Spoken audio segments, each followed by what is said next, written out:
The Laṅkāvatāra Sūtra, Chapter 2, Mahamati's Questions. 1.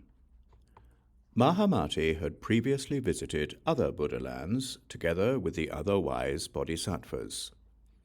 Now, by means of the Buddha's power, he rose from his seat, uncovered his right shoulder, and touched his right knee to the ground. Pressing his hands together and bowing in reverence, he praised the Buddha in verse. Like a flower in the sky, the world neither ceases nor arises. In the light of your wisdom and compassion, it neither is nor isn't. Transcending mind and consciousness, all things are like illusions. In the light of your wisdom and compassion, they neither are nor aren't. The world is but a dream, neither permanent nor transient. In the light of your wisdom and compassion, it neither is nor isn't.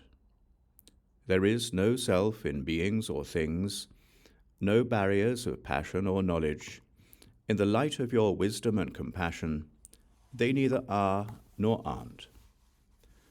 The Buddha doesn't dwell in nirvana, nor does nirvana dwell in him. Free from knowing and the known, he neither is nor isn't. Who thus beholds Shakyamuni, serene and not arising, dwells without attachments, this life and the next.